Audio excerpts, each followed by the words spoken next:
샬롬, 평안하십니까?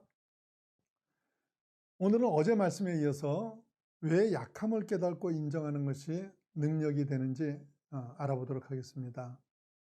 첫 번째, 약함을 인정하는 자는 주님의 은혜를 받기 때문입니다.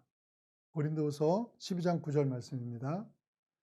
나에게 이르시기를 내 은혜가 내게 족하도다. 이는 내 능력이 약한 데서 온전하여짐이라 하신지라. 그러므로 도리어 크게 기뻐함으로 나의 여러 약한 것들에 대하여 자랑하리니 이는 그리스도의 능력이 내게 머물게 하려 함이라. 여러분이 강할 때 주님을 체험했습니까? 아니면 여러분의 한계에서 주님을 체험했습니까? 누구나 다 자신의 연약함으로 두 손을 들었을 때 그때 하나님의 개입을 경험하게 됩니다. 그런데 나의 연약함에 개입하신 그 하나님은 전능하신 하나님이십니다.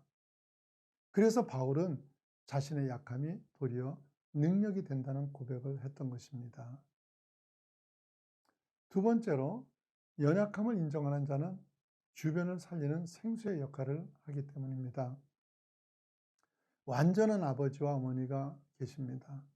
둘 다 명문대를 나오고 가문이나 사회적 지위에 흠이 하나도 없습니다. 너무 완벽합니다. 그러면 그 자녀도 다 완벽하게 성장할 것 같습니까? 그렇지 않습니다. 저는 그런 부모 밑에서 죽어가는 자녀를 본 일이 있습니다. 반에서 3등을 했는데도 그걸 성적이라고 받았냐고 무시하는 걸 봤습니다. 1등을 해도 전교 1등을 해야지 그 외에는 다 모자란 것입니다. 그러니까 애가 바짝바짝 마릅니다. 영혼이 죽어가고 있는 것입니다. 교회도 마찬가지입니다. 티끌 하나만큼도 흠이 없는 목회자가 완벽한 목회를 하면 성도의 영혼들이 풍성하지 않습니다. 표정이고 복장이고 자유함이 없어집니다. 너그러움이 없어지고 행복해 보이지 않습니다. 전 다른 건 몰라도 여러분이 예배 시간만큼은 꼭 지켰으면 합니다. 적어도 5분만이라도 경건한 마음으로 기도를 하면서 예배를 준비하고 하나님을 만나는 것에 대한 설레는 기대를 가지고 예배를 드렸으면 하는 생각이 간절합니다. 그리고 이건 무슨 특별한 바람도 아니고 당연한 일 아닙니까? 그래서 앞으로는 예배가 시작되자마자 문을 잠궈버리고 지각하는 사람은 절대 예배실에 못 들어오게 하자면 그게 은혜가 되겠습니까? 아니죠.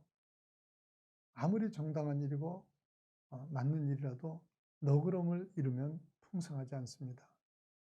인생은 빈틈없이 완벽할 때 행복해지는 것이 아닙니다. 모자름을 이해하고 덮어가는 그곳에 사랑이 있고 감동이 있는 것입니다. 저는 하나님을 알기 전까지는 저 자신 조금도 빈틈을 보이지 않으려고 했고 무엇을 하든 최고가 되기를 원했습니다. 그리고 그런 태도와 열심이 없는 사람을 보면 한심하게 생각하곤 했습니다. 그런데 하나님이 은혜를 주셔서 그런 저를 한순간에 바닥까지 낮추셨습니다. 제가 가지고 있던 모든 능력과 자랑을 다 무너뜨리신 겁니다. 그 순간 너무 당황되고 좌절되었습니다.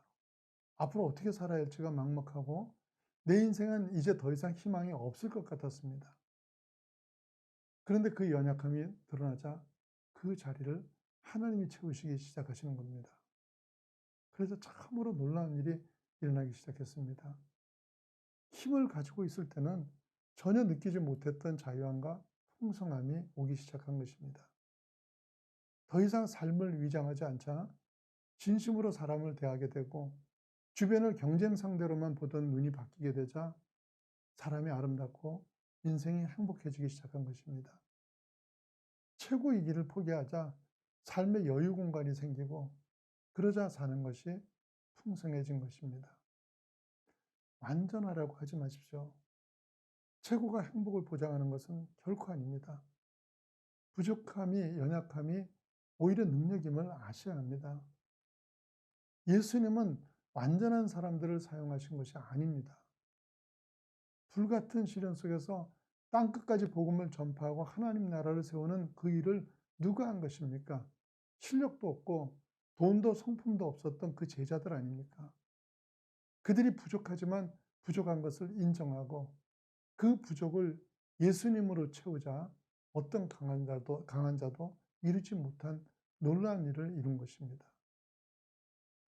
여러분의 인생은 하나님 손에 맡기십시오.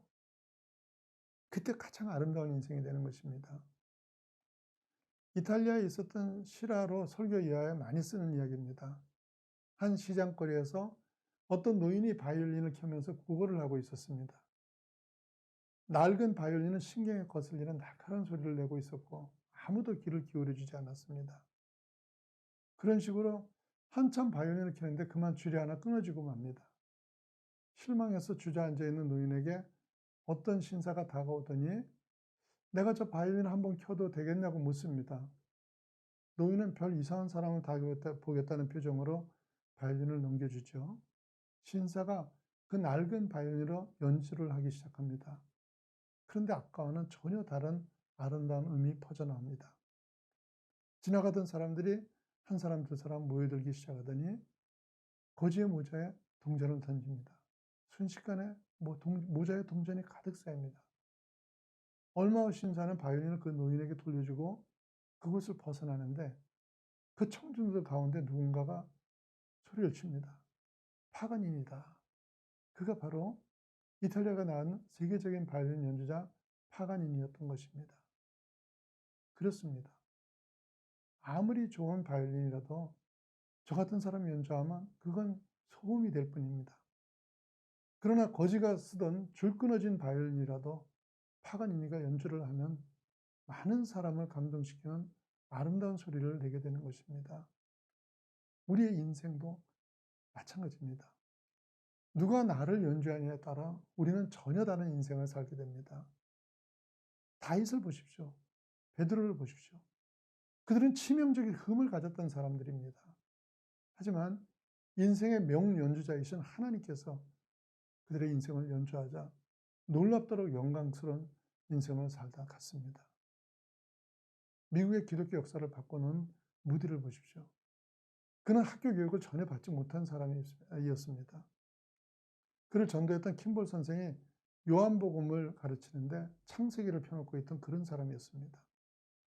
그런 무디를 하나님이 연주하시기 시작하자 기독교 역사에 깊은 흔적을 남긴 위대한 전도자로 쓰임받게 된 것입니다.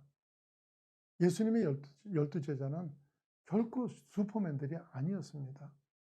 보통 수준도 되지 못한 그런 사람들이었지만 그들의 생애를 하나님이 연주하기 시작하자 로마를 바꾸고 세계를 바꾸는 놀라운 일을 이룬 것입니다. 하나님은 여러분의 실력이 필요한 것이 아닙니다. 여러분의 수준이나 자격이 아니라 오직 그 인생을 하나님 손에 맡기시기를 원합니다. 그리하여 내 인생을 하나님이 연주하심으로 다윗과 같고 베드로나 무디와 같이 놀랍게 사용되는 복된 인생 되시기를 축원합니다.